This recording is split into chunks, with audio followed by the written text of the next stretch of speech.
자, 그러면 또 강독할게요. 제가 갑자기 물 마시는 과정에서 문이 목에 걸려서 막혔어요. 예. 그래서 잠깐 중단됐는데 다시 시작하겠습니다. 자, 앞에서 이제 얘기한 게 이국 동맹까지 맺어진 거잖아요. 예. 그래서 그 하나부터 볼게요. 자, 비스마르크는 러시아가 그 독일과 멀어짐으로써 프랑스에 접근한 것을 원하지 않았다.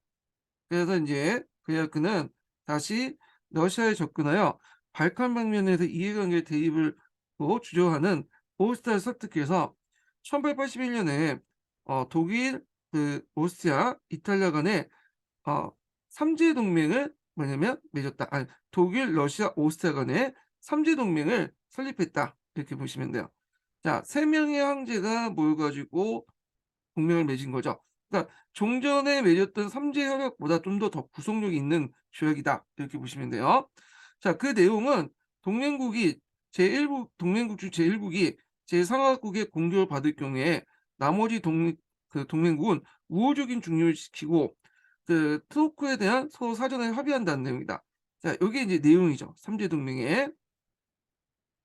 자, 여기서 우호적인 중립이라는 거는 약간 이제 지금 미국이 인제 약간 이제 어 우크라이나를 도와주고 있잖아요. 요 정도 선인 것 같아, 제 생각에는. 그래서 중립을 지키고 한쪽 직접적인 편을 들지 않지만 또 여러 가지 뭐 군수 물자라든지 뭐 이런 여러 가지 군수 물자나 여러 가지 식량 같은 것들을 전쟁할 때 지원을 해 주거나 하여튼 이런 것들 우호적인 중립이라고 인제 표현한 것 같아요.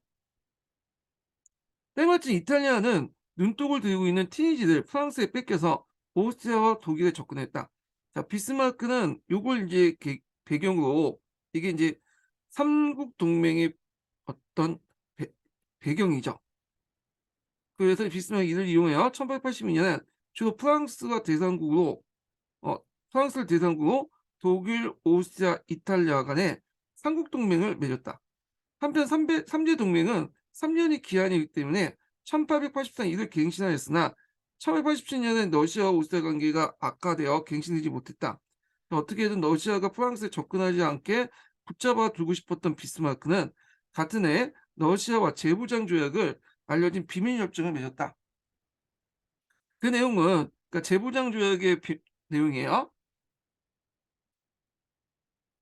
그 내용은 양국이 어느 한쪽으로부터 상국의 공격을 받을 경우에는 다른 약정권 호의적인 중립을 지킨 것이었으나 독일이 프랑스 그리고 러시아가 오스트리아 공격국군은 적용되지 않는다고 단서를 붙여놨다. 이렇게 있죠.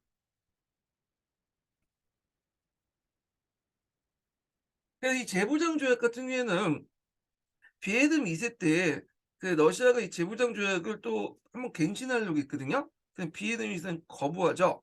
그래서 결국에는 이제 비스마르크가 우려했던 때도 이 러시아가 프랑스와 접근을 하잖아요. 뒤에 얘기했지만 러시아와 프랑스 간에 협약을 맺게 되죠. 요 내용은 뒤에 좀 얘기할게요. 자, 요 관련된 내용을 좀 더 이제 서양사 총론에서 한번 읽고 넘어가겠습니다. 서양사 총론. 그래서 삼제 비스마르크 외교 정책의 일환이었던 삼제 동맹과 그다음에 삼국 동맹 관련된 내용 한번 읽어 볼게요. 예.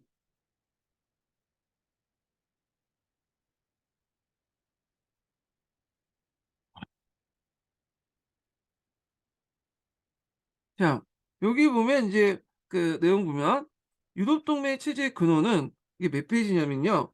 서양사 총론 974 페이지인 내용이에요. 자, 유럽 동맹 체제의 근간은 프랑스와 포유센 전쟁까지 소급된 것이다. 자, 1872년 프랑스에 이긴 독일은 그 성과를 지속시키면서 프랑스를 외교적으로 고립시키려고 했다. 그 첫째 단계가 1873년 독일과 러시아, 오스트리아 간에 맺은 삼제 동맹이다. 자, 실상 세 나라 여러 가지 공통점을 가지고 있었다. 세 나라가 모두 폴란드 분할 소유하고 있었고 다 같이 절대 군주제 아래 공화주의 사상에 반대했다. 예. 요게 이제 서계에 없는 내용이죠. 자, 오스트리아 프란츠 요제프, 독일의 비헬름 1세, 그리고 오스트리아 러시아 알렉산더 2세가 세 명의 황제가 맺은 삼제 동맹은 전쟁 위험에 직면할 경우에 공동 행동을 취하기로 합의한 것이다. 독일과 러시아는 공격이 있을 경우 상호 원조를 약속했다. 그러나 비스마르크의 희망에 불구하고 삼재 동맹은 곧 해체되었다. 그 당시 오스트리아하고 러시아가 이제 발칸 문제로 이게 분쟁이 심화되게 되었다. 그 회의로 이제 뭐냐면 베른 회의를 개최했고 비스마르크는 중립을 유지하려고 했으나 문제 해결에서 오스트리아 편을 들음으로써 독일과 러시아 관계가 냉담해졌다. 이렇게 했죠. 예. 그래서 이제 이렇게 했는데 잠깐만요. 베른리가 1878년에 했잖아요. 그래서 요게 삼재 동맹이라고 얘기를 하는데 엄밀히 말하면 1873년에 맺어진 삼재 동맹은 이게 아니죠. 어 보통 그 서기에서는 이 삼재 협약이라고 해요. 삼재 협약.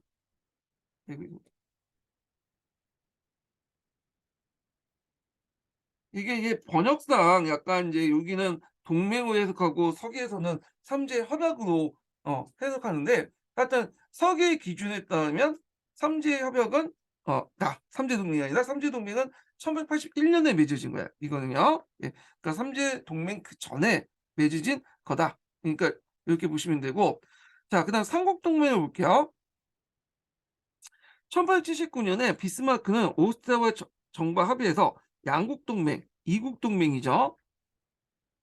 자, 이국 동맹을 맺었다. 자, 이는 러시아에 공격을 받을 때 공동 전선을 인제 뭐냐면 형성한다는 그 공수 동맹이었다. 자, 독일은 적대적인 프랑스를 우려해서 동맹에 참가하고자 오스트리아는 러시아의 개입을 배제하고 발칸 문제 재정도 해결하고자 하기 위해 때문에 뭐냐면 동참하였다. 그래서 3년 후에 1882년 프랑스의 이제 뭐냐면 그 조선 이탈리아를 새로 동맹을 참가시켜 삼국 동맹이 결성됐다. 강대국 동맹을 통해 국제적 지위를 확보하고자 했던 이탈리아는 결국 프랑스의 티니지 병합 문제로 독일의 지지가 필요했던 것이다.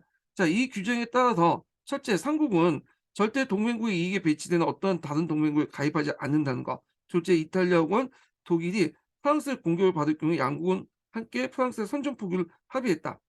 그리고 셋째는 삼국 중에 어느 나라가 또 그 이상의 나라로부터 공격을 받을 경우 삼국이 함께 상호 원전을 한다는 것이다. 자, 이 조약은 5년 뒤에 갱신하기도 하고 그 내용을 비밀로 붙이기도 했다. 자, 여기서 이제 삼국 동맹 자체가 비밀 동맹이야. 그리고 뒤에 이제 그에 대응해서 이제 만들어졌던 삼국 협상도 각각 비밀 동맹이거든요. 그러니까 각국이 어떤 동맹을 갖고 있는지 양쪽 당사국 외에는 잘 몰라요. 그러다 보니까 이게 이제 이 비밀 동맹, 비밀 협약 때문에 나중에 전쟁 터질 때 인제 각국이 선전포고를 하잖아요. 그래서 그때 선전포고가 나서 이때 이제 그 양국 당사국 외에도 다른 나라도 알게 된 거야. 그래서 만약에 이게 공개적으로 인제 알려졌으면 각국이 선전포고를 제대로 못 했겠죠. 왜냐하면 선전포고하는 즉시 다른 비밀 협약이나 동맹을 통해서 다른 국도 자기한테 선전포고를 할 거라고 생각할 거 아니에요. 근데 이게 이제 안 되니까 잘 모르니까 이런 식의 문제가 생긴 거야. 그래서 이것 때문에 나중에 1차 세계 원인 중에 이 비밀 동맹, 비밀 협약이 문제가 생겼다고 생각해서 그 당시 이제 파리 강화회 때 윌슨 대통령이 "이거 폐지하자. 공개적으로 인제 조약을 맺자." 이렇게 이제 주장을 한 건데 이거 뒤에 좀 얘기할게요.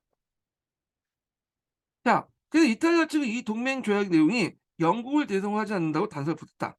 자, 비스마르크는 1882년 갱신한 삼재 동맹이 와해되자 이번에는 1887년에 그다음에 러시아 단독 재무장 조약을 비밀히 체결했다 이렇게 했죠. 그래서 요거는 이제 앞에서 있는 내용들 기억을 해 두시면 되는데 요 삼재 종 그 삼재 동맹 베르린 회의 이후에 맺어진 그 삼재 동맹이요. 그 앞에 인제 삼재 동맹하고 약간 그쵸. 1873년 삼재 동맹이 아니죠. 예. 자 그다음에 인제 있고 이 조약에 의해서 양국 중 어느 하나가 강대국에 공격받을 경우에 중립을 지키고자 했다. 자 비스마르크의 능란한 수완으로 러시아, 오스트리아, 이탈리아 등의 동맹을 맺고 만일의 경우 프랑스가 전쟁에 이기게 하더라도 프랑스를 완전히 고립 상태에 빠지도록 계획했다. 자 이와 같은 이제 국제 관계를 조절함으로써 독일은 1870년에서 90년까지 유럽 국제 정치의 우월적인 위상을 차지했다. 자 1890년 친정전 체제로 들어간 독일의 비에른 2세가 비스마르크를 해임하고 경솔하게도 러시아 재무장 조약을 갱신하지 않았다. 이는 러시아가 새로운 이제 동맹국을 찾게 되게 되었다. 그렇죠. 그리고 비스마르크 2세의 정책은 나중에 좀 얘기하겠지만 완전히 뒤를 엎었죠. 비에른 2세 외교 정책을. 그 밑에 이제 삼국 동맹이 있으니까 그 내용 한번 읽어보시고요. 예. 다시 이제 읽어볼게요. 또. 자, 삼국 그 협상의 성립을 볼게요. 자, 삼국 협상 설립 관련된 내용을 하기 전에 잠깐 그 과정을 좀 볼게요.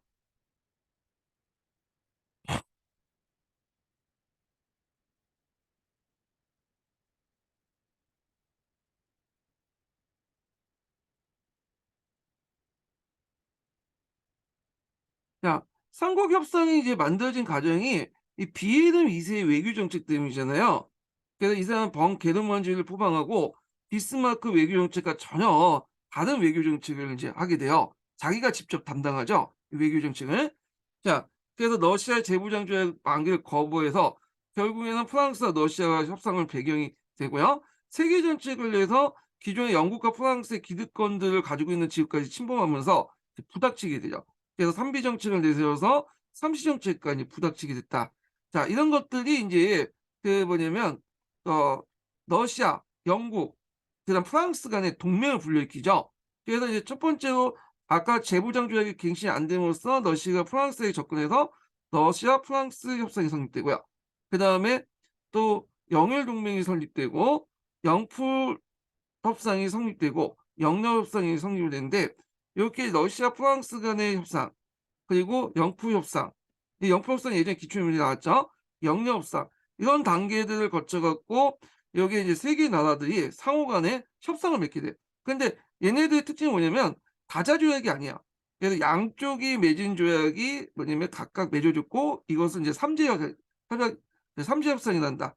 아니, 삼국 협상이 난다는 거죠. 그러니까 다 세 개 국가가 한 테이블에 맞아서 각각 맺은 게 아니라 양쪽이 이제 맺은 거야, 이렇게. 그러니까 서로 조약을 맺은지 몰라. 언제 알았냐? 1차 세계를 시작하면서 서로 선전포고를 하면서 알게 된 거야. 이런 것들. 자, 그래서 이런 그 삼국 협상은 삼국 동맹과 대결 구도를 이제 형성하게 된다. 이렇게 보시면 돼요. 자, 그러면 내용을 이제 좀 볼게요. 먼저 이제 삼국 협상의 성립 과정을 보죠. 1870년에서 80년대까지 유럽의 국제 질서는 비스마르크 체제에 의해요.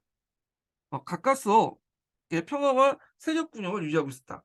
그거는 이제 비스마르크의 이 타고난 외교 수완이기도 하였으나 보다 중요한 것은 이제 비스마르크가 가급적 도발을 피하고 각국 간의 이해관계를 조절해서 평상 유지 정책을 이제 목표로 삼았기 때문이다. 근데 1890년대 비스마르크가 오랜 재산지를 이제 실각하고 비에름 2세가 이제 그 직접 외교 정책을 하게 되죠. 그래서 비에름 2세 입장일 땐 비스마르크가 답답하죠. 예.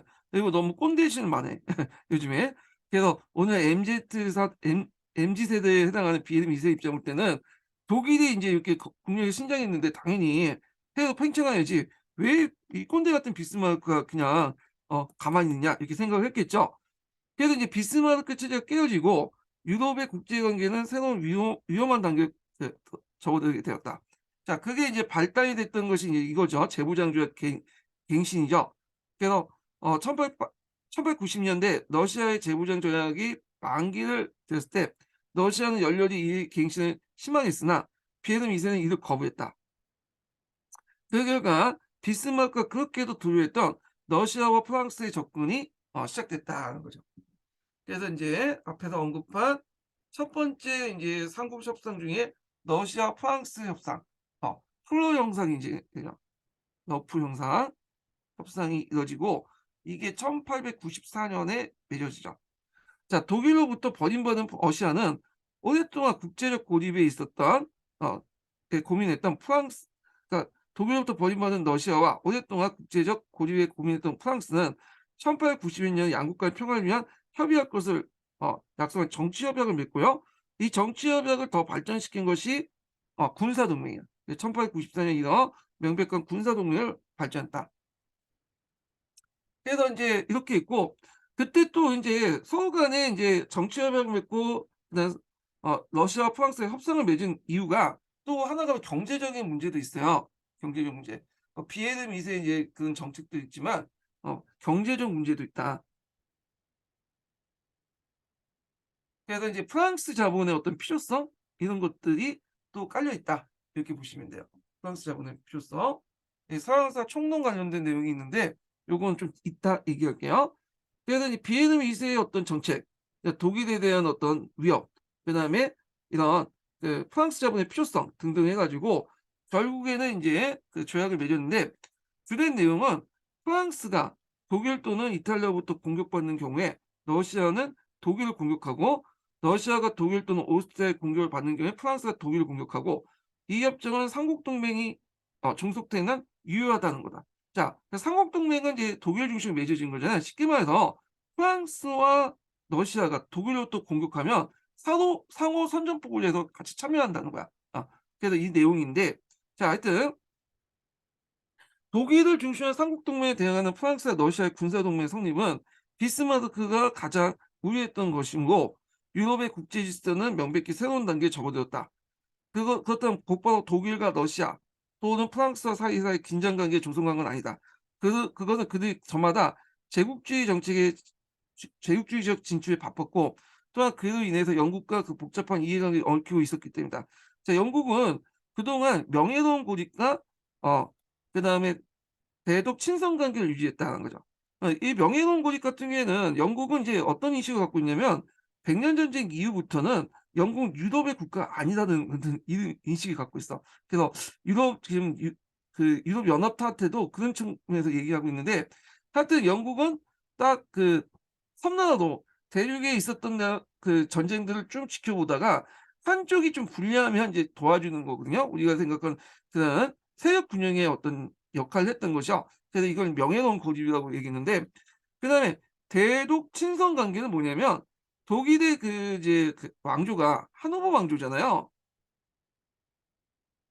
이 하노버 왕조가 이 독일 왕조죠. 그러다 보니까 하노버 왕조의 영주를 계속 보호하기 위해서는 독일의 주변에 있는 그 여 공국주의나 프로이센 같은 나라들과 좀 좋게 지낼 필요가 있었어요.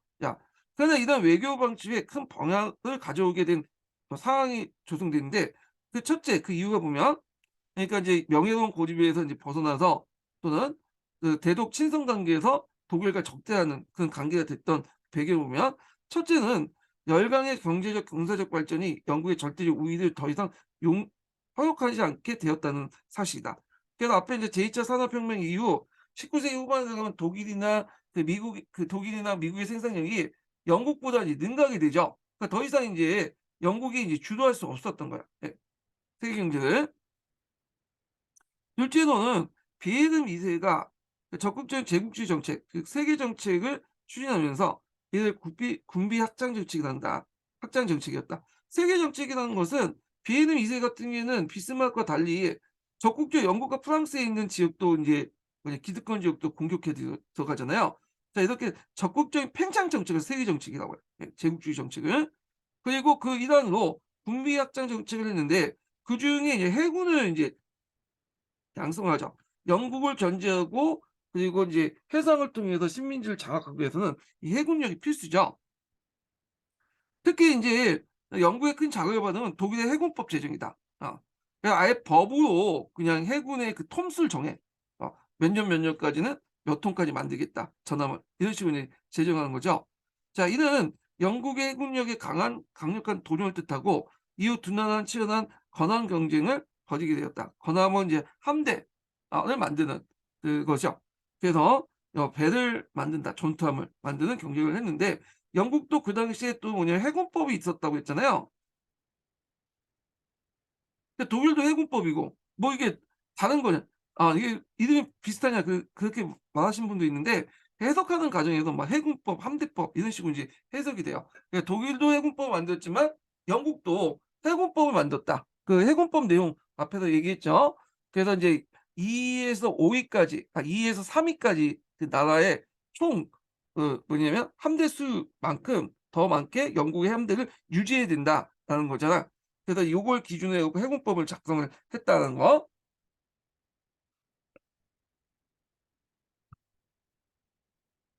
자, 하여튼 요렇게 있고, 그러나 이러한 정부 차원의 대립만 아니라 두 나라 국민 간의 강한 적개심이 조성되는데, 그 단서가 이른바 흐브 인제 전보 사건이죠. 자, 이는 1895 년에 테이프 식민지 총리였고 대표적인 제국주의자 식민지 경영가였던 세실 루드라고 하는데, 하여튼 그 추종자인 제임스 일당이 트랜스바 습격을 보호공화국의 그 크로우가 격퇴한 것을 축하하는 전문을 황제 비에르를 보냈다. 트랜스바 공화국에 있었던 이제 그 대통령이었던 이 크로우가 뭐냐면 이걸 격퇴했는데 이것을 황제 비에르 2세가 보낸 거야. 어떤 의미야? 이거 영국한테 아주 도련장 내미는 거죠. 예. 자, 이 정보 사건은 두 나라의 신문에 성공적으로 보도되어 특히 영국의 국민 감정을 들끓게 한 바 있었다. 자, 이와 같이 독일에 대한 감정이 악화되고 있던 영국이 고립주의를 버리고 최초 동맹국을 선택한 나라가 아시아의 일본이죠. 그래서 제1차 영일 동맹을 맺게 되잖아요. 일본을 이제 선택했던 이유가 뭐냐면 그 당시에는 독일도 있겠지만 물론 독일의 저는 그 외교적 고립에서 벗어나고 독일을 좀 견제하는 것도 있겠지만 여기는 1차 영일 동맹은 독일보다는 러시아가 더 강하죠. 이 당시에는 이제 영국하고 러시아가 그레이트 게임을 벌이고 있었잖아요. 그래서 극동 지역에서 이 러시아 세력을 막을 수 있는 이제 정책 파트너로서 일본을 선택했다. 그래서 나중에 이제 일본이 널 전쟁을 하잖아요. 1904 년에. 그때 미국과 함께 그 당시 일본을 적극적으로 지원을 해 줬죠, 영국이요. 예. 자, 하여튼 영일 동맹은 그 자체가 아시아에서의 러시아를 대처하기 위한 것이었으나 영국국 독일에 대처하기 위해서 프랑스에 접근해서 1904 년에 두 번째 협상이었던 영불 협상을 맺게 돼요. 요거 외워 두셔야겠죠. 요거 예전에 기출에 나왔어요, 영불 협상. 원래 영국하고 러시아는 대립적인 국가죠. 서로 이제 다투고 사이도 예전부터 별로 안 좋았고 그렇지만 공동의 적이었던 독일이 나타나면서 19세기 초 중후반 넘어가면서 점점 이게 우호적인 관계로 바뀌어요. 그게 이제 대표적인 게 파쇼사 사건인데 파쇼사 사건 때 일어나니까 영국과 프랑스가 만약 전쟁까지 가려고 했죠, 전투까지. 그랬지만 독일이라는 이런 공동의 적을 고려해서 결국 프랑스가 물러나고 후에 이제 영국이 또 모로코 사건이 일어나자 프랑스를 지지하게 되잖아요. 그래서 인제 이미 이제 이런 분위기가 형성됐던 거야. 예. 그래서 영불 협상이 맺어졌다. 자, 때마치 너일 전쟁이 발생했기 때문에 교전국가 각각 동맹을 갖고 있던 두 나라는 서로 이 개입하지 않기로 약속하고요. 그래서 당시 프랑스는 영국은 인제 일본, 프랑스는 뭐 중국 이렇게 인제 동맹을 맺었는데 두 나라는 이제 중립을 유지하기로 이제 약속했다는 거죠. 자, 근데 말이 중립이지 여기는 이렇게 돼 있지만 실제 영국이 알게 모르게 우호적인 중립을 했어요. 그래 갖고 전쟁 채권 같은 것도 발행할 때 영국에서 다 사들이고 일본한테 자금을 제공하고 그다음에 러시아 군대가 이제 이동하잖아요, 발틱 함대가. 그래서 수에즈 운하를 못 쓰게 하고 아프리카 남단을 들어갈 때도 영국 식민지나 하여튼 이런 데에서 인제 기항을 하려고 하면 기항을 못 하게 하고 그래서 인제 영국이 그 또 정부를 일본한테 넘겨줬잖아요. 그 일본이 딱 대한해협에 딱 기다렸다가 그 당시 러시아 발틱 함대 쳐부셨잖아요. 그러니까 영국이 직접적 군대를 파견하지 않았을 뿐이지 상당히 많이 도움을 줬어요. 예. 이건 뭐 우리나라 하고 관련된 건지만 하여튼 좀 얘기했고요. 자, 프랑스가 그 당시 이제 이집트를 영국에 맡기는 대신에 영국은 모로코에서 프랑스 입장을 지원하게 됐다. 그래서 인제 뒤에 얘기했지만 두 번에 거쳐서 인제 모로코 사건이 일어나죠. 그래서 독일하고 인제 프랑스가 충돌하는데 그때 영국이 프랑스를 지지해 주죠. 예. 1898년 이후 파쇼다의 충돌 이후 영국은 이 협상을 완전히 협상을 완전히 하였으며 그 국제 문제에서 서로 공동 보조를 취하게 되었다. 이렇게 보시면 돼요. 자, 그래서 인제 있는데 요거 관련된 내용에서 인제 좀 더 눈여볼 게 이게 뭐냐면 여기는 약간 설명이 안 돼 있는데 그 당시 인제 영국하고 그다음 프랑스 간에 협상을 맺을 때 그때 이제 프랑스 외무장관인 데카세라는 사람이 있어요. 이거 좀 이따 서충해서 읽을 텐데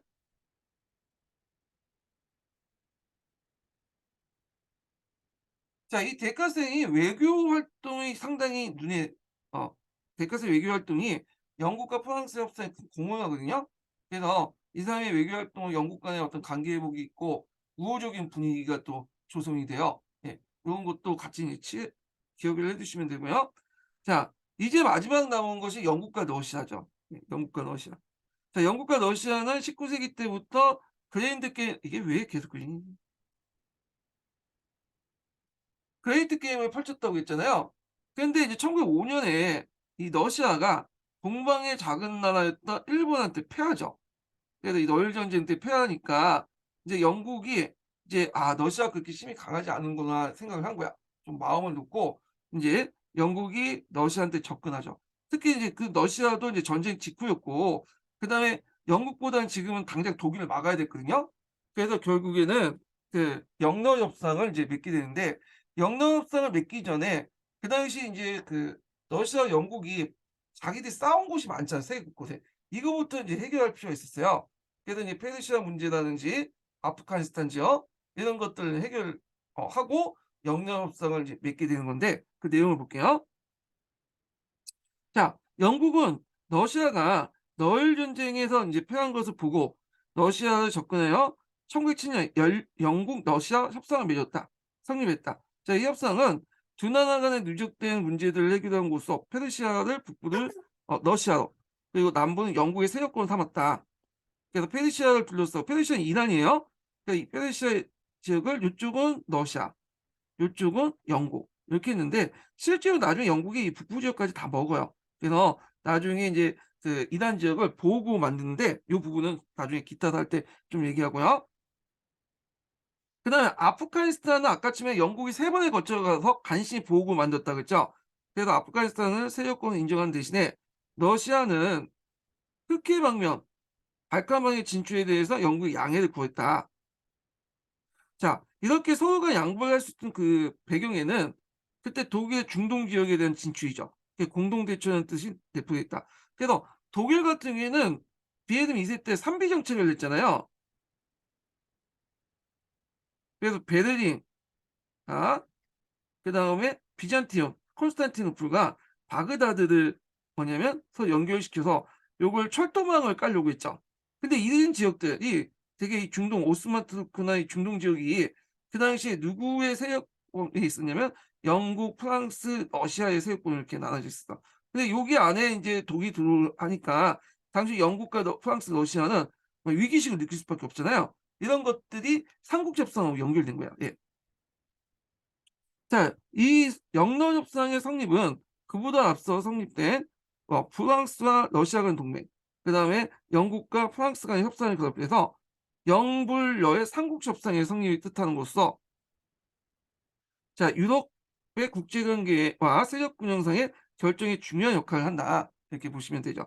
근데 이게 주의할 것은 요거는 세 나라가 한 테이블에 그 모여 가지고 다자협정을 맺은 게 아니라 각국이 맺은 거야. 그 각국이 어떤 조약을 맺은지 그 모른 상태인 거야. 후대 학자들이 보기에 이걸 이제 삼국협상을 이렇게 부른 거죠. 자, 삼국협상의 의미가 인제 나오는데 삼국협상은 독일을 중심으로 한 삼국 동맹에 대항하는 강력한 진영을 설립하는 것을 뜻하는으로써 이제 유럽의 주요 강대국들은 양대 진영으로 갈라져 대립하게 되었고 날로 치열해지는 제국주의 정책에 말미암아 유럽의 국제적인 긴장이 날로 격화되었다. 그래서 이 삼국협상의 의미와 그 영향이죠. 그래서 이런 이제 냉전 구조 아래 조그만 이제 분쟁이 특히 발칸 지역에 이제 그 당시 분쟁이 되게 많았거든요. 이런 것들이 뭐냐면 일어나면 이런 삼국 협상이나 삼국 동맹에 따라서 자동으로 개입을 하게 되는 거죠. 그래서 결국에는 세계 대전으로 발전될 수 있는 여지가 있었다. 이렇게 보시면 돼요. 지금도 우리나라하고 좀 비슷한 거야. 지금 우리도 지금 중국하고 그 미국이 패권 다툼을 하고 있잖아요. 신냉정을 이제 냉정을 신냉정을 펼치고 있는데 우리도 여기 있어야 되는지 여기 있어야 되는지 줄 서야겠죠. 예. 어디가 예민한 태도를 인제 취하면 양쪽으로 또 공격을 받잖아요. 그러니까 중국과 미국이 이제 대만 문제 가지고 이제 그 싸우면 우리도 어쩔 수 없이 원하지 않고 의도하진 않지만 중국 편을 들지 없겠죠. 이 미국 편을 들면서 같이 싸울 수 있는 거고 미국이 우리나라를 중국이 그에 따라서 우리나라를 공격할 수도 있는 거잖아요. 이 대만 문제가 내가 보니까 나중에 3차 대전의 어떤 발생 배경? 조그만 그 문제가 아니 원인이 될 수 있을 것 같아, 이 대만 문제가. 그래서 하여튼 지금 그래요. 예. 자, 큰일 났어, 큰일 났어. 하여튼 지금 교사가 되는 게 문제가 아니에요, 지금. 서로 핵정쟁 벌이고 언제 죽을지도 몰라. 예. 자, 그러면 이게 관련돼 가지고 서양사 총론 내용하고 그다음에 여기 서양사 강좌 관련된 내용을 한번 읽어 볼게요.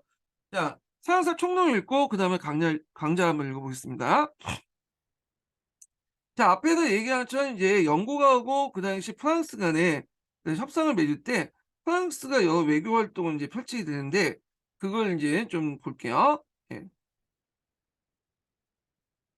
자, 프랑스의 외교 활동 보면 삼국 동맹은 유럽의 형상 유지의 평화를 주장했으나 다른 나라들은 이에 대해 회의적이었다. 특히 1872에서 72년까지 프랑스 포위센 전쟁에 패한 프랑스는 중대한 독일 세력을 저지하기 위해서 전력을 다했다. 러시아도 독일이 주도한 삼국 동맹을 단순하게 받아들이지 않았으며 유럽 대륙의 세력 균형 파괴로 항상 피하려는 영국의 경우도 마찬가지다. 그 가능성이 희박해 보이는 나라들끼리 동맹을 맺게 되었다. 자, 프랑스는 1892년에서 3년간 제3공화국이 있었죠.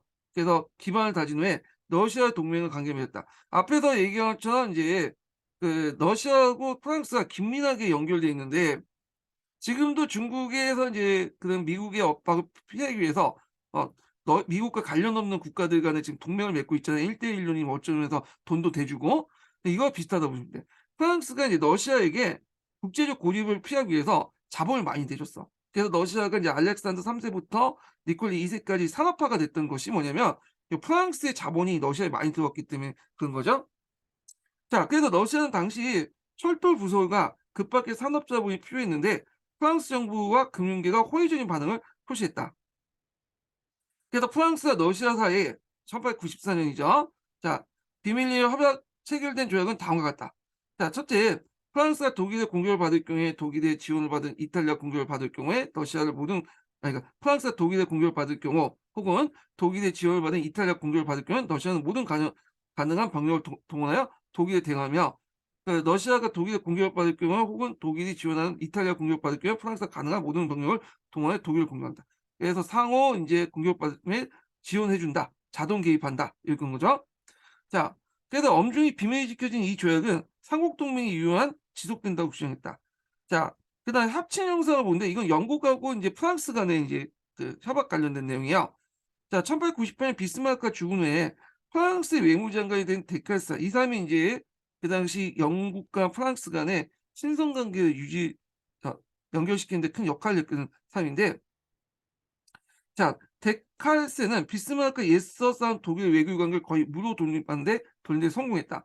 그리고 파쇼 사건 후 극도 악화된 양국 간의 영국과 외교관을 정상화 심었다. 근데 파쇼사 사건은 앞에도 얘기했지만 영국하고 프랑스 간에 대립된 사건이긴 하지만 요게 뭐 이걸 정점으로 해 갖고 또 영국과 또 뭐냐 요 기점으로 해 갖고 고점으로 해 갖고 영국과 프랑스의 관계 개선의 여지가 된다고 아까 얘기했죠. 그래서 공동회적인 독일을 고려해서 프랑스가 물러났잖아요. 자, 더욱이 친프랑스적인 데카르세를 존중했던 에드워드 7세가 영국 왕후를 즉위하면서 양국 간의 우호 분위기가 조성됐다. 그래서 인제 그 1904년에 영국과 프랑스 두 나라는 합친 협상을 인제 체결했다. 그래서 이제 보통 이걸 영불 협상이라고 하죠.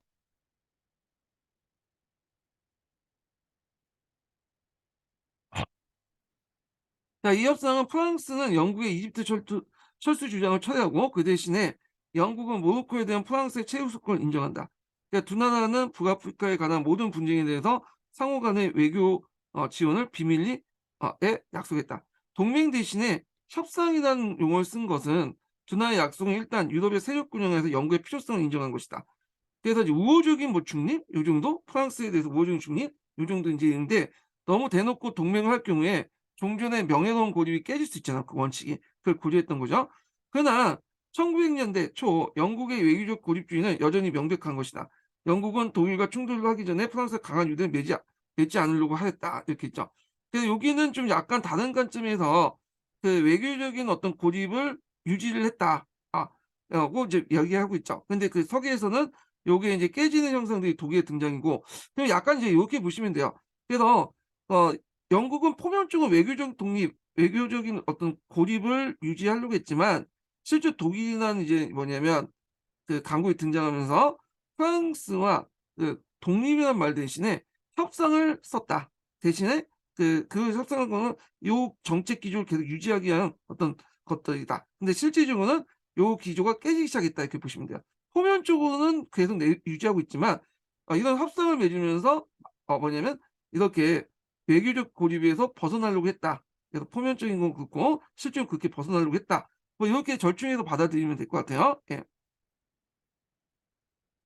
자, 그다음에 이제 영국과 독일의 경쟁을 볼게요. 자, 1900년대 되면서 영국은 영광스러운 고립, 명예로운 고립은 그 당시 이제 독일의 급속한 팽창에 퇴색된 듯 하였다. 자, 영국의 통상 활동은 독일에 압도당하기 시작했다. 더욱이 프랑스와 미국의 산업화 정책에 따라 영국 국제 무역을 독점했던 시대는 완전히 지나간 느낌이었다. 자, 독일이 철강 생산에서 영국을 능가하고 독일의 상선이 수출하는 독일 제품이 영국 제품보다 영국 식민지에서조차도 더 많이 팔리게 되었다.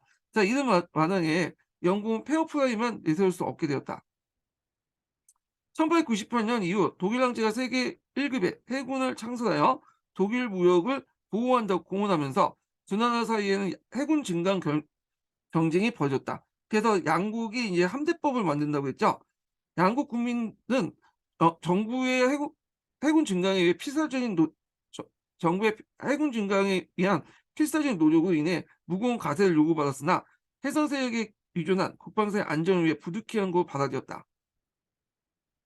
그래서 1900년, 1914년까지 영국 해군은 독일 위협을 대비하기 병력을 국해에 집중시켰다는 건데 이게 무슨 말이냐면 유럽 지도에 잠깐 보면 이게 유럽 지도가 유럽 지도를 좀 볼게요. 이 독일이 그 해군력을 뭐냐면 강화시키는데 좀 약간 어려움이 있긴 있었어요. 왜 이게 지정학적으로 인제 그런 건데 음 이 유럽 지도를 자, 이 독일 보시면 알겠지만 여기 막혀 있어요. 여기 위에는 덴마크 쪽으로 막혀 있고 요쪽은 인제 요쪽 지역이 북해죠. 예. 이게 북해죠, 여기. 북해. 이쪽 지역이 있고 이제 발트해 쪽이 이렇게 있잖아요. 그러니까 나갈 수 있는 통로가 한정돼 있어, 이렇게. 음. 근데 이제 여기 뭐 나가봤자 뭐 의미는 없는 거고 이렇게 해봤자 이제 덴마크 쪽으로 해갖고 이틀랜드 반대쪽으로 위로 가야지 나갈 수 있는데 그러니까 그 요쪽보다는 요쪽 지역에 병력을 투자해가지고 여기를 나가야겠죠. 북해 지역을. 영국 입장일 때는 딱 막가 있는 곳에 딱 집중하면 되죠. 이 북해 지역하고 유틀랜드 반대쪽에 집중하면 돼요. 그러니까 영국 같은 경우에는 여기만 이제 선을 유지하면 이 독일의 함대가 요쪽 밖으로 나가는 게 힘들어. 북해 쪽으로. 북해 쪽으로 일단 나가야지 뭐 대서양을 나가든 그다음에 뭐 지중해를 가든 뭘 어떻게 하든 그럴 거 아니에요. 그러다 보니까 인제 이게 지정학적으로 좀 힘든 그 구조예요. 그러니까 이제 그 독일 같은 경우에는 여길 뚫을 수 없으니까 이 라인을 뚫을 수 없으니까 주로 인제 1차 세계나 2차 세계 때 이 뭐냐면 뭘로 뚫었냐면 잠수함을 뚫었죠. 이게 함대가 가기 힘드니까 밑으로 간 거죠. 그래서 우리가 아는 유보트를 이용해 가지고 그 당시 영국에 타격을 줬죠. 1차 세계대전이나 2차 세계대전 때. 이런 비대칭 전략이었던 그 뭐냐면 잠수함을 통해서 영국 함대에 타격을 주려 했다. 근데 함대 자체가 여기에서 막혀 있다 보니까 이 발트해나 유트란트 반도 쪽에서 막혀 있다 보니까 발트 여기 북해나 여기 유트란트 반도 쪽으로 막혀 있다 보니까 요쪽으로 나가기 힘들어. 북해 쪽으로 나가기. 예. 그래서 결국에는 한계가 좀 있어요. 이 독일이 그 해군을 유지하는 데는. 자, 그럼 다시 보죠. 자, 그게 어디까지 읽은 거야? 예. 여기가 서양사 총론 읽다가 지금 만 것 같은데. 예. 자, 뿐만 아니라 영국은 통상 보호를 위해 해군을 세계 각지에 재배치하였다. 자, 그리고 1902년에 일본과 동맹한 태평양에 있는 함대 일부를 철수하고 왜냐하면 이제 일본을 통해서 러시아를 견제했기 때문에 굳이 태평양에 많은 함대를 둘 필요 없겠죠. 그래서 이걸 돌려서 저쪽 이제 독일 쪽에 대서양 쪽에 이제 배치시키는 게 낫겠죠. 독일 그 유럽 쪽에. 그래서 태평양 지역의 권익에 대한 일본의 보장을 받았다. 네. 자, 그다음 1904년에 프랑스 하친조약 협상으로 영국은 지중해 무역 문제를 프랑스에 맡기고 해군을 북해에 파견을 강화했다. 그래서 모든 권력을 인제 뭐냐면 해군력을 북해에 집중시킨 거야. 지금 미국도 마찬가지죠. 미국 보면 이제 중동이나 인제 대서양에 있는 함대들을 태평양으로 막 이동을 시키거든요, 치담대 쪽으로. 그 이유는 인제 뭐냐면 대만 문제도 있고 태평양에서 막 중국에서 인제 태평양이 이제 그 진출하는 건 뭐냐면 중국을 견제하는 거죠. 중국이 계속 뭐냐면 1 도don선이니 2 도don선이니 한 만들어 가면서 계속 그 태평양에 진출하려고 하니까 그 당시 이제 그 미국 같은 경우에 지금 막으려고 하는 거잖아요. 태평양에 전력을 집중해서. 이유가 좀 비슷한 상황이에요 지금. 자, 이러한 유럽 해군의 영국 해군의 재배치는 유럽의 긴장을 고조시키고 모든 유럽 국가들이 두 진영의 분열을 내리 대립시키는 결과를 초래했다. 예. 자, 그래서 지금 보니까 지금 중국하고 지금 미국과의 대립하고 약간 계속 비교가 되거든요. 예. 자, 이렇게 있고 그 밑에 보면 삼국 동맹과 협상 관련된 내용들 좀 만들었죠. 자, 이에 반해 오스트리아 동계는 주로 정치적이었다. 복합 민족이었던 북한의 오스트리아 헝가리 이원 제국은 수많은 수백만의 슬라브 민족들을 포함하고 있으므로 만일 러시아가 지원한 세르비아의 부흥 운동을 성공한다면 많은 인구들 이들 판이다.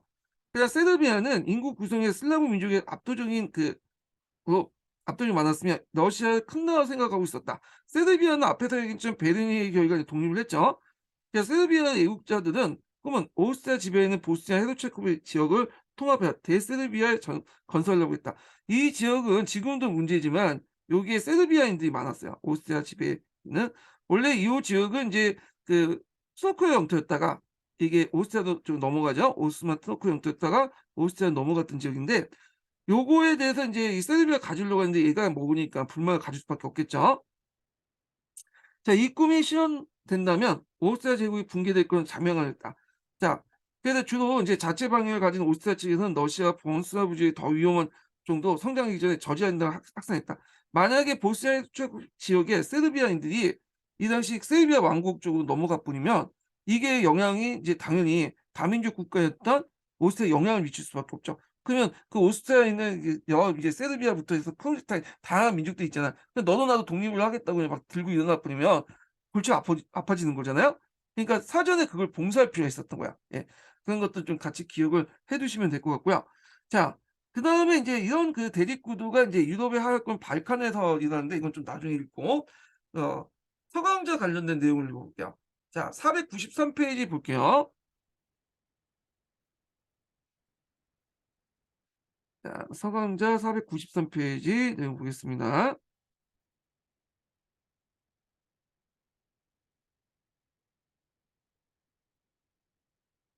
자, 여기 493 페이지에 보면 그 비에드 2 세의 정책 관련된 내용이 있어요. 요거 한번 읽어 볼게요. 자, 요거 읽기 전에 마지막 인증번호 알려드릴게요. 마지막 인증번호는 어 21 번입니다. 네, 마지막 인증번호는 21 번이에요.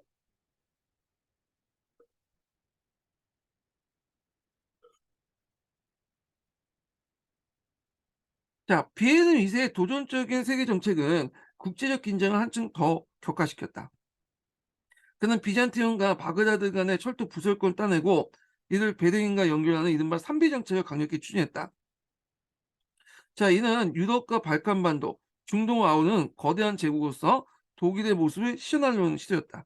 문제는 이러한 정책이 영국이 추진했던 이른바 삼시 정책과 전면으로 충돌했던 것이다. 자, 영국은 1876년에 건설된 인도 제국의 중심지인 캘커타, 벵골의 중심 도시죠.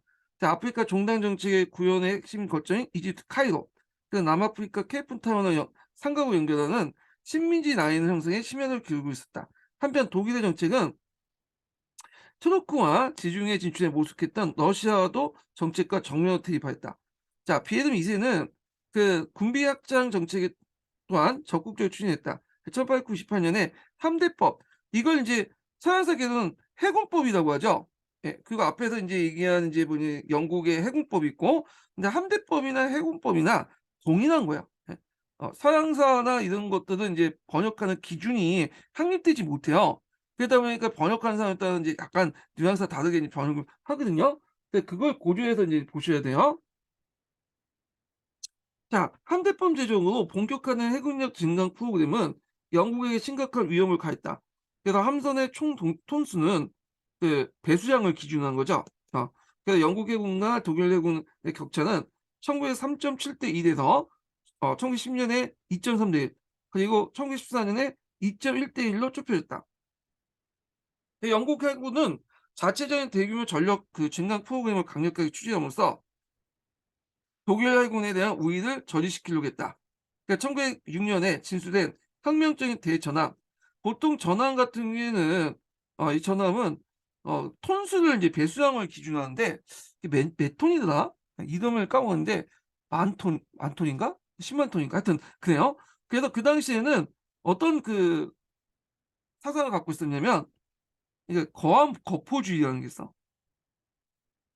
그래서 손수가 많은 배수량이 많은 커다란 군함을 만들어서 군함에 뭘 싣는 거야? 커다란 배를 대포를 싣는 거야. 그래서 이 큰 군함하고 큰 대포를 싣으면 인제 해전에서 유리하다는 거죠, 해전에서.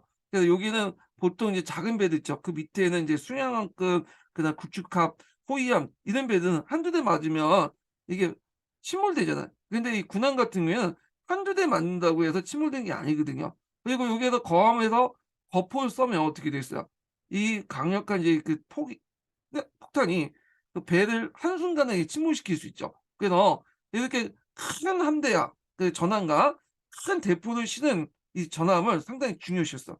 예 배수량도 많고 그다음에 큰 대포를 실은 거한 거포주의가 이 당시 팽배했거든요. 그래서 큰 전함과 큰 대포를 심어서 실어 가지고 상대의 전함을 그냥 다른 배들을 공격하려고 했다. 자 이게 거한 거푸주의인데 물론 이 거한 거푸주의는 1차 세계대전 이후에 항공모함이 등장하면서 깨져요. 항공모함에서 날아온 이제 항공기들에 의해서 이 전함들이 맥없이 그냥 무너지잖아요. 예. 그래서 2차 세계대전 때 야마토 있죠. 야마토 전함이 되게 어마어마하죠. 그래서 그거를 이제 항공기 미국의 그 폭격기들 미국의 공격기들이 와서 그냥 폭삭 침몰시켰잖아요. 하여튼 그전까지는 이제 하여튼 일전에 이전까지 거한 거포주의라는 입각에서 큰 함선을 만들려는 게 중요했거든요. 그래서 인제 요거 관련된 내용인데 자 이때 인제 드레드노트급의 이제 그 함대 거함이 저함이 그러니까 드레드노트의 전함이 있었는데 그건 노력의 산물이었다.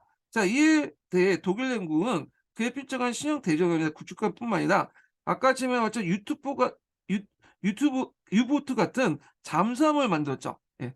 유튜브란다. 유보트 같은 잠수함을 만드는데 이 유보트는 앞에서 좀 이제 지정학적인 불리한 점 이게 이제 북해의 어떤 그 라인을 깨려면 밑으로 가야 되겠죠. 그래서 비대칭 전략이었던지 그 잠수함을 본격적으로 개발했다는 거 기억을 해 두시면 되고요.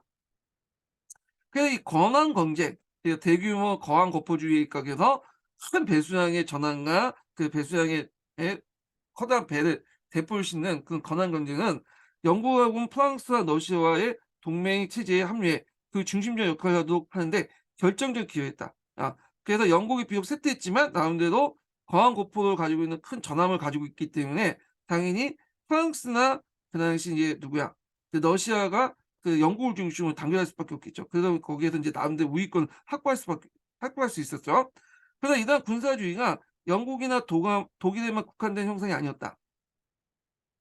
그래서 유럽의 주요 열강 대부분이 전에 없는 수준으로 군사 대비태세를 강화했으며 이는 종국적 파국을 예고하고 있었다.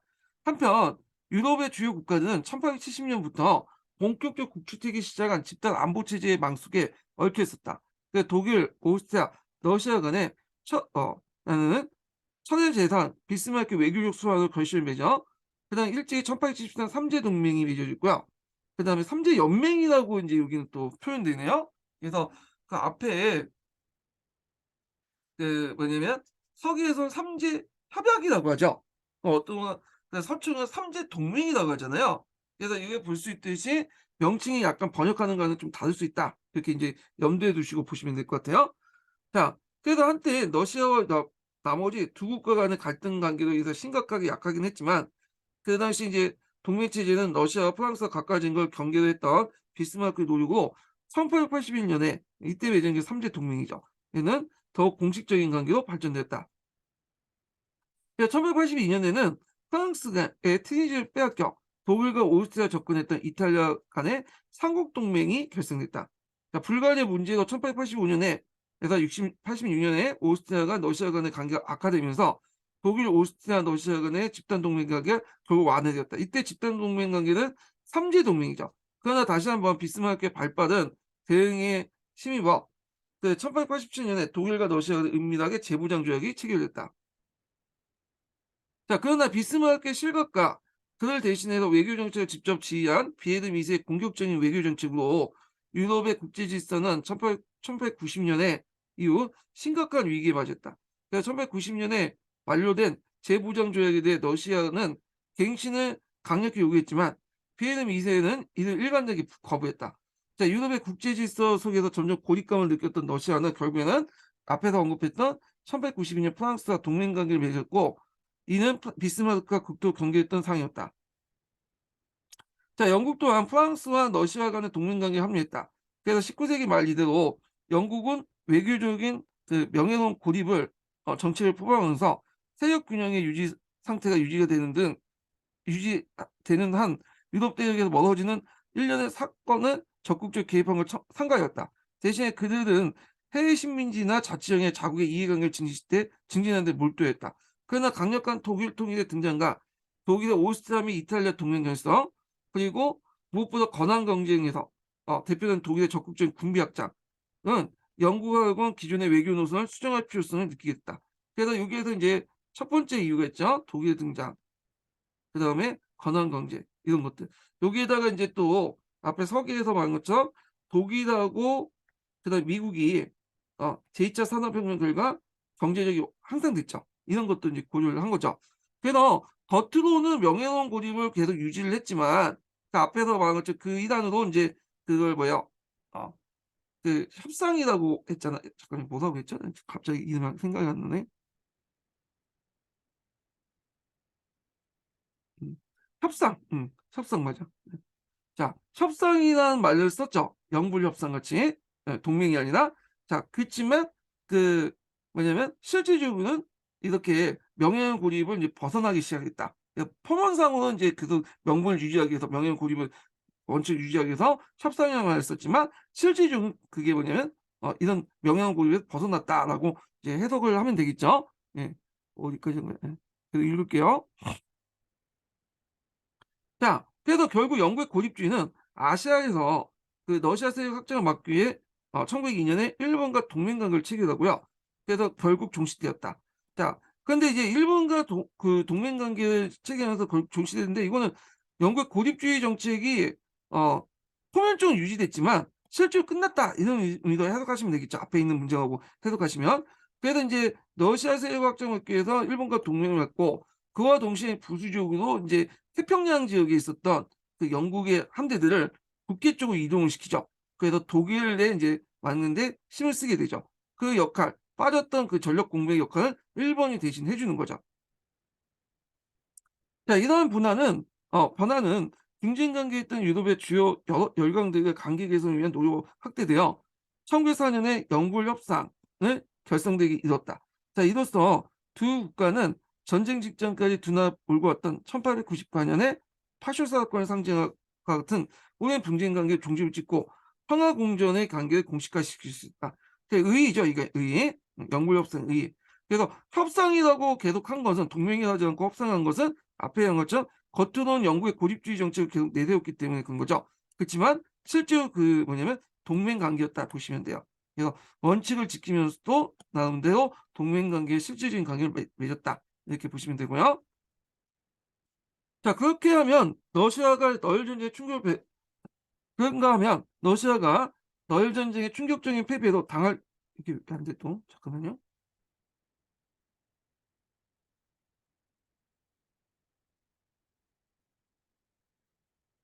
아, 이것도 왜 안 될까요? 예. 자, 그 러시아가 너일 전쟁 충격 패배를 당한 뒤 1907년에 영농협상을 체결했다. 자, 독일의 증대하는 신과 영향력에 대한 두 나라의 공통적인 두려움이 정치적 동맹 관계를 형성한 것이다. 자, 이 또한 양국 간의 기존의 갈등 관계를 종집을 찍는 것이다. 중요한 것은 이 협약이 이전에 맺어진 영불협상과 더불어 영국, 프랑스, 러시아 간의 삼국협상이 결성되도록 하는 촉매 역할을 했다는 것이다. 뭐 이렇게 있고요. 자, 그러나 인제 전쟁 발발 내재적 원인이 더 중요한 열풍 역할을 한 것은 열강대의 다양한 야심 자체보다도 그에 대한 두려움이다. 자, 프랑스인들은 포위된 프랑스 전쟁으로 독일에게 빼앗긴 알자스 로렌을 회복하고자 안간힘을 쓰고 있었다. 아울러 그들은 이웃한 독일의 우세한 인구수 이미 이제 19 세기 중엽에 들어가면 독일의 인구가 프랑스 인구를 능가하게 되죠. 예. 자, 경제적 자원, 그다음 군사적 힘을 투여했다. 오스트리아인들은 세르비아의 민족주의와 번슬라브주의가 위협적인 다민족들의 자신들의 제국의 생존에 미친 영향을 투여했다. 그래서 여기에서 그게 한번 딱 퍼뜨리고 성공하면 이게 오스트리아 국내에도 영향을 주고 다민족 국가인 오스트리아가 분열될 수 있잖아요. 자, 독일인들이 가장 가깝고도 유일하게 믿을 수 있는 동맹국인 오스트리아가 약화되거나 치욕당한 걸 방관했을 때 자신에게 가해질 수 있는 결과에 대한 두려워했다.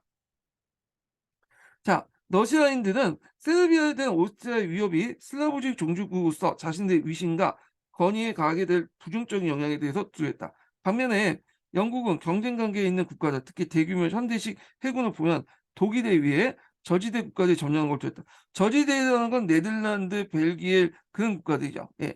그래서 여기가 점령하면 이제 완전히 뭐냐면 영국 바로 코 앞에다 독일이 그 독일이 있는 거잖아요. 그러니까 상당히 뭐냐면 위협적인 거죠. 자, 그뿐만 아니라 동맹 관계에 있는 프랑스와 러시아를 지지하지 않을 경우 대영 제국의 장기적인 안보에 미친 영향에 대해서 주의했다. 뭐 이렇게 있는데 뭐 그럼 참고 삼아 보시고요. 자, 그러면 다시 이제 예, 러시 서양사 궤도로 들어갈게요.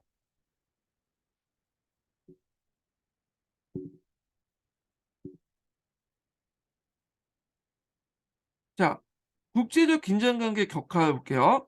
자, 유럽의 국제 긴장이 격화시킨 가장 중요한 요인은 하나가 이제 앞에서 온 걸 비스마르크 왜냐면 실각 후 독일의 적극적인 세계 정책의 추진과 군비 확장이다. 예. 이건 비에르 미세가 이제 했던 거죠. 자, 독일은 비스마르크 시대에 있어서도 열강의 뒤를 따라 아프리카, 태평양주, 그리고 중국 등에 진출했으나 그거는 열강의 세계 분화에 항목을 끼자는 것이지 열강의 어느 특정 세력권이나 기득권에 대한 도전이 아니었다. 자, 그러나 비에르 미세는 좀 달랐죠. 비에르 미세의 세계 정책은 기존의 세력권이나 기득권을 무시하고 파고든 도전적인 것이고 그 결과 분쟁을 유발할 가능성이 짙었다. 그래서 비에름 2세는 세계 분화에 거의 끝나는 무렵 약체의 힘을 드러내고 있는 트루크에 큰 관심을 가지고 그곳에 직접 방문하는 등 적극적인 자세로 취했으며 비잔티움과 바그다드의 철도 부설권을 따냈고 이를 베르린과 연결시킨 이른바 삼비 정책을 추진했다. 자, 이러한 비에름의 세계 정책의 기본 방향은 영국, 케이프 식민지와 카이로, 인도의 캘커타 연결한 삼시 정책과 전면 충돌했을 뿐만 아니라 러시아의 트로크 및 지중해 진출 정책과 또 전면적으로 대입하는 것이다. 자, 유럽의 국제적 불안을 세계대전까지 몰고 간 기본적인 요인의 하나는 바로 여기에 있었고 장기간에 걸친 대립을 거듭되었던 그 영국과 러시아가 서둘러 타협을 모색하고 협상을 맺는 주된 이유가 여기에 있었다. 자, 아프리카 서북부에 위치하고 있는 모로코가 인제 있는데 이 모로코에서 인제 프랑스에 침투하게 되죠. 그래서 인제 침투했으나 20 세기 들어서 아직 완전하게 프랑스 지배에 들어가지 않았다. 근데 이 모로코를 또 뭐냐면 노리는 나라가 있었어요. 그 나라가 인제 여러분 알다시피 독일이죠, 독일. 독일. 그래서 모로코에서 프랑스하고 독일이 이렇게 충돌하게 돼. 그래서 인제 그 과정에서 두 번에 걸쳐서 인제 모로코 사건이 일어나죠. 그래서 제1차 모로코 사건이 일어나고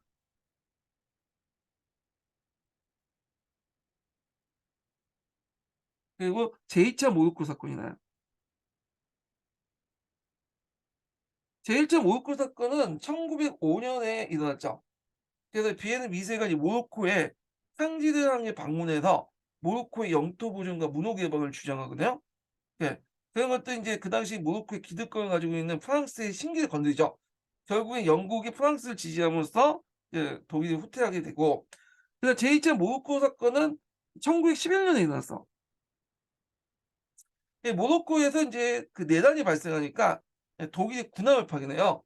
그때 인제 영국이 프랑스를 지지하고 독일이 양보해서 결국에는 프랑스가 모로코를 차지하게 되는데 하여튼 인제 이 두 번에 걸쳐서 모로코 사건이 일어났다. 이렇게 보시면 되는데 좀 볼게요.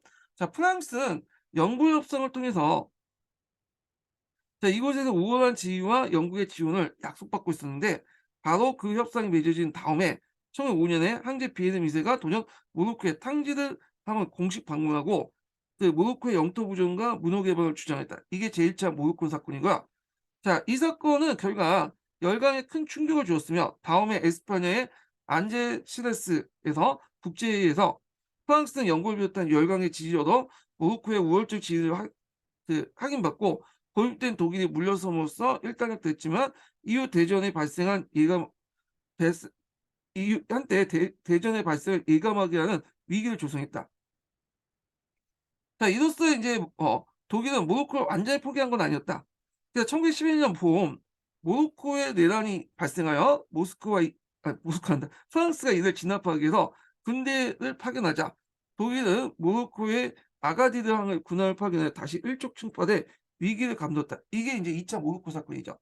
자, 이번에도 영국이 강력하게 프랑스를 지지하고 나섰기 때문에 독일이 양보하고 프랑스는 는 모로코를 보호용으로 삼았다. 이렇게 보시면 돼요. 자, 그래서 잠깐 인제 지도를 좀 볼게요. 식민지 지도를 보면 여기 눈여볼 게 뭐냐면 여기죠, 모로코. 여기가 인제 프랑스 세력권이고 이제 떨어졌죠, 여기가. 예. 그래서 인제 이런 것들 기억을 해 두고 이 모로코 남부에 서산하나가 있어요. 서산하나. 여기 스페인 식민지인데 여기는 인제 쓸모없으니까 인제 그 당시 모로코를 둘러싸고 여긴 독일하고 이제 프랑스만 대립하는 걸로 보이는데 그게 아니라 그 당시 그거 외에도 모로코를 둘러싸고 스페인도 여기에 모로코를 먹으려고 했어요. 바로 바다 건너니까 지브롤터 건너니까. 근데 약간 실패했죠. 예. 그래서 여긴 안 나와 있지만 여기에 모로코가 있으면 모로코 약간 북쪽 지역에 스페인 영토를 좀 얻고 요쪽 서사하나 지역에 뭐냐면 얻는 식으로 약간 이제 짜투리 땅만 오는 거야. 짜투리. 여기는 거의 사막이에요. 사막. 지금은 여기가 노른자 땅으로 또 부각이 됐죠. 그래서 하여튼 그런데 자, 하여튼 이런 내용들 좀 기억을 같이 해 주시고요. 예. 자, 그다음에 또 인제 문제가 또 발칸 반도죠. 예. 이 발칸 반도가 상당히 그 당시 하얗고였거든요, 유럽에. 어 그 당시 발칸 반도는 다양한 민족들이 인제 거주를 하고 있었어요. 거기에서 오랫동안 또 오스만 투르크의 지배를 받고 있었잖아요. 그 과정에서 인제 그게 쪼금만 이제 잘못 건드리면 폭발될 수 있는 지역이었는데 특히 발칸 반도에 19 세기 때 민족주의가 들어와. 그러면서 이제 예전에는 발칸반도에 살았던 민족들이 뭐 스로베니아, 크로아티아, 세르비아 그다음에 이슬람 교도 이런 사람들이고 이 사람들은 대부분 다 남슬라브 계통의 사람들이에요. 종교만 다를 뿐이지 언어도 똑같아.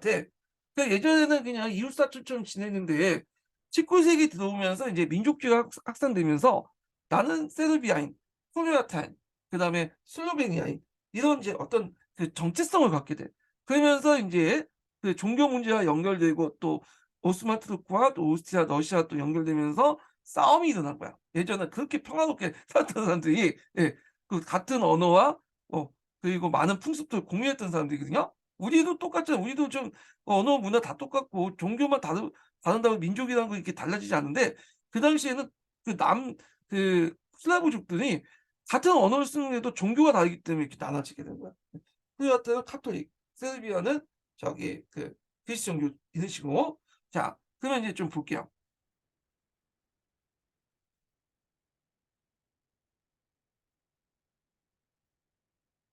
한편 1908 년에 발칸 지역에서는 사라예보 사건이 결정적인 요인이 될 사태가 벌어졌다.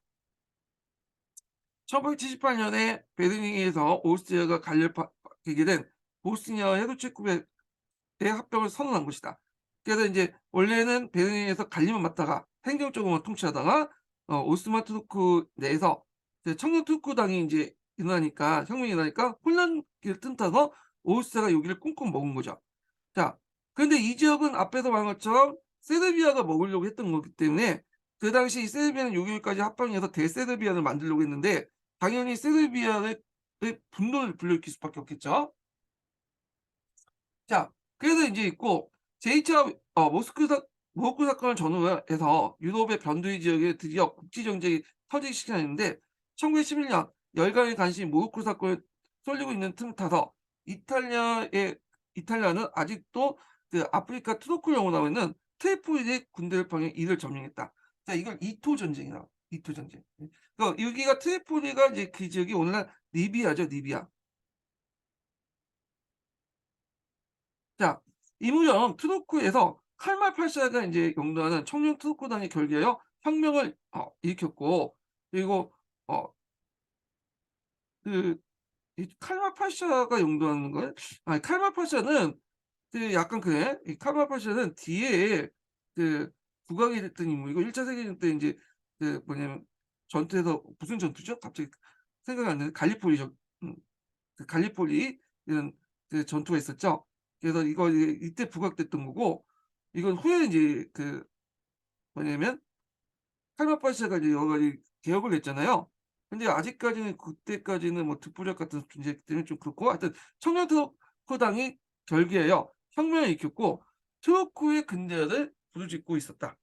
자, 그러니까 이러한 트로크의 정치적 혼란은 트로크 영토를 노리고 있는 발칸 국가들의 좋은 기회가 됐다. 그리하여 불가리아, 세르비아, 그다음에 그리스 등이 발칸 동맹을 결성하고 트로크의 땅을 먹으려고 트로크와 전쟁을 하게 되죠. 그게 인제 뭐냐면 1차 트로크 전쟁이에요. 1차 트로크 전쟁. 아 1차 그러니까 1차 발칸 전쟁이에요. 예. 그래서 불가리아, 세르비아, 몬테네그로, 그리스 등이 발칸 동맹을 결성하고 트로크 상 그 뭐냐면 가 승리했다. 자 그래서 인제 전쟁에 패한 그 트로크는 다음에 런던 조약에서 콘스탄티노플이나 그 주변 지역을 제외한 유럽 대륙의 영토와 크레타 섬을 발칸 동맹국에 양도했다는 거죠. 예. 그래서 인제 그 투르크는 이제 유럽 대륙에 있는 건 이스탄불 그 주변의 영역이에요. 예. 중역에. 자 그때 이제 여기는 안 나왔지만 요때 알바니아가 독립했어요, 알바니아가. 알바니아가 독립됐 알바니아 위치 잠깐 볼게요.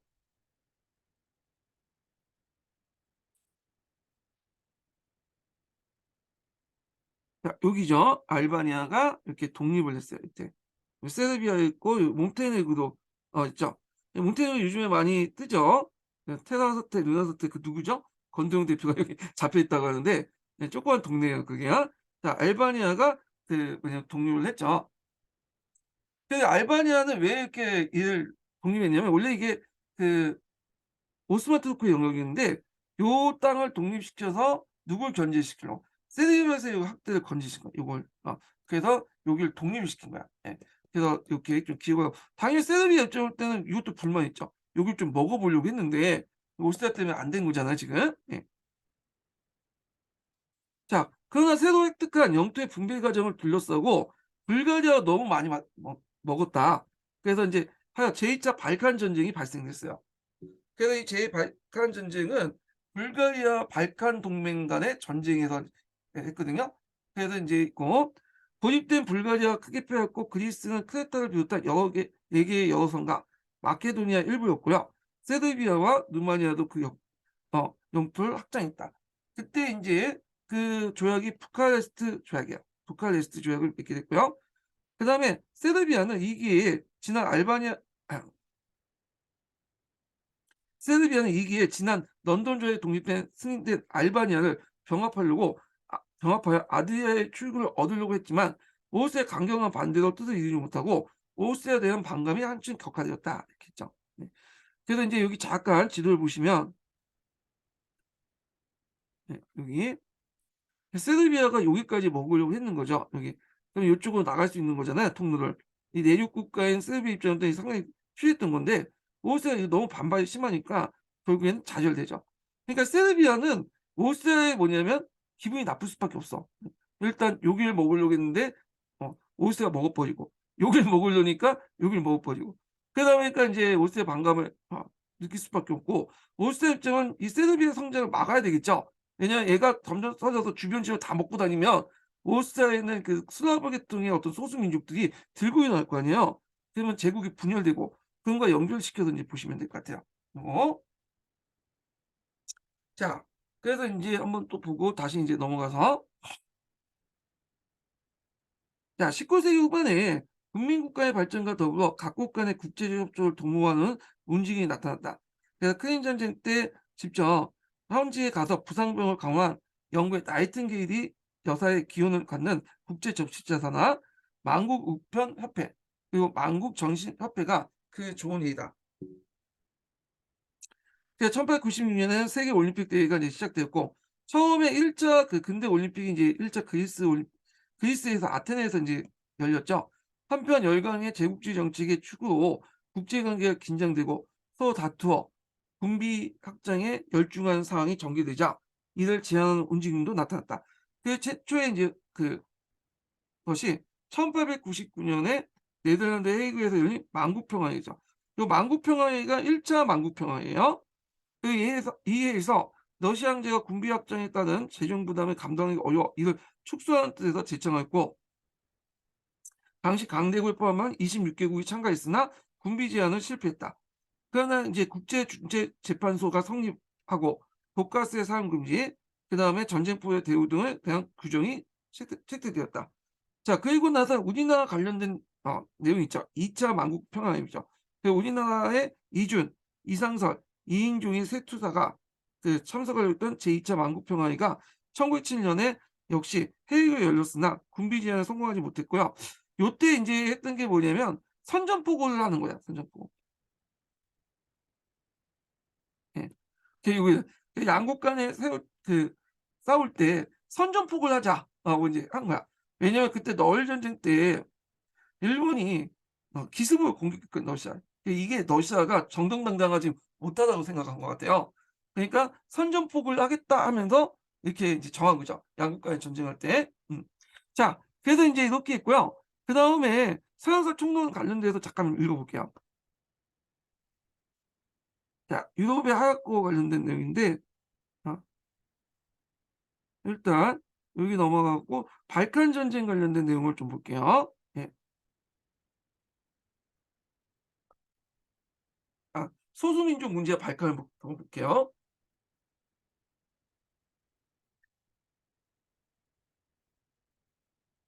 자, 이게 몇 페이지냐면 999페이지예요. 자, 중앙 유럽과 동유럽에 있는 소수민족의 심한과 강대국의 동맹체제 구축이라는 두 요인이 합쳐져 전쟁 가능성이 더 높아졌다. 오스트리아 헝가리는 심각한 소수민족 문제를 안고 있었다. 체코인과 유고슬라비아인은 러시아에 의존하려고 했으며 오스트리아의 붕괴를 바라고 있었다. 보헤미아, 모라비아, 체코인들은 오래전부터 민족 독립을 원했다. 자, 소수민족의 문제는 특히 발칸반도를 중심으로 급전되었다. 1903년에 세르비아는 친러시아적인 사라게 오르게비치 왕조를 복공하여 반오스트리아 정책을 취하고 남슬라브 민족들을 뭐냐면 주도주 역할을 원했다. 그래야 오스트리아의 지배받고 있는 크로아티아인과 슬로베니아인들에게 해방을 약속했다. 자, 오스트리아가 오스만 제국의 종주권 아래 있던 보스니아 헤르츠고비나 지역을 등 남슬라브 주들을 합병한 1908년 당시 이 같은 약속이 대단히 위험한 것이었다. 그래서 1908년의 보스니아 위기는 전쟁 분위기를 더욱 고조시켰다. 자, 발칸 전쟁을 볼게요. 자, 1910년대에 발칸반도 약소민족은 500년 이상이 계속된 오스만 제국의 지배를 벗어난과 동시에 영토 재분할을 위해 전쟁에 힘쓸리게 되었다. 이미 19세기 말부터 시작된 민족 해방 전쟁은 1911년에서 13년까지 발칸 전쟁이 이어졌다. 1913년 오스만 제국의 지배를 벗어난 민족들이 전후 국경선의 결정을 둘러싸고 서로 불화를 거듭했다. 왜냐하면 각 민족들은 상대방 영토 안에 섞여 살고 있었기 때문에 국경이 확연하게 짓기가 쉽지 않았다. 그 결과 일어난 여기에서 이제 1차 발칸 전쟁은 여기 생략된 것 같은데, 예, 여기는 생략된 것 같고 여기는 곧바로 2차 발칸 전쟁으로 넘어가네요. 예. 자, 하여튼 그 결과 일어난 제2차 발칸 전쟁에서 불가리아가 패배했다. 그러나 사태는 여전히 해결되지 않았다. 자, 그리스는 불가리아와 터키안에 걸쳐 땅을 탐내고 있었고, 루마니아는 트랜실바니아를 헝가리로부터 지배로부터 해방하고자 했다. 가장 야심적인 세르비아는 뭐냐면 영토 안에서 불가리아의 소수 민족을 안고 있으므로 그 당시 이제 북쪽과 서쪽에 대한 야망을 보이지 않았다. 그래서 이 상황에서 1913년 해결은 단지 불안한 후전에 불과했다. 그래서 그 앞에서 이제 2차 발칸 전쟁 때 했던 거죠. 무슨 뭐냐? 부클레스트 조약 관련된 내용이야. 이게 아마 13년 해결 문제는 그런 것도 좀 기억을 해두시면 되고요. 여기에 좀 눈여겨볼 게 뭐냐면 터키도 2차 발칸 전쟁에 개입을 했어요. 그래서 2차 발칸 전쟁이 일어나니까 발칸 전쟁이 일어나니까 불가리아는 그리스, 세르비아 동맹, 루마니아, 그다음에 아드리아노프를 수복한 터키와 또 교조를 했어요. 그래서 터키도 이 전쟁에 개입을 했다. 이렇게도 보시면 돼요. 예. 자, 그다음에 인제 여기에 관련된 내용 있고 이 범슬라즈 무호크 사건도 한번 읽어 보시고요. 예. 그래서 이렇게 해 가지고 한번 봤고 그러면서 서기에 넘어가서 인제 1차 세계대전 관련된 내용은 다음 시간에 진행을 하겠습니다. 예. 오늘 강의 그냥 수고하셨고요. 1차 세계대전 다음 주에 진행을 할게요. 예.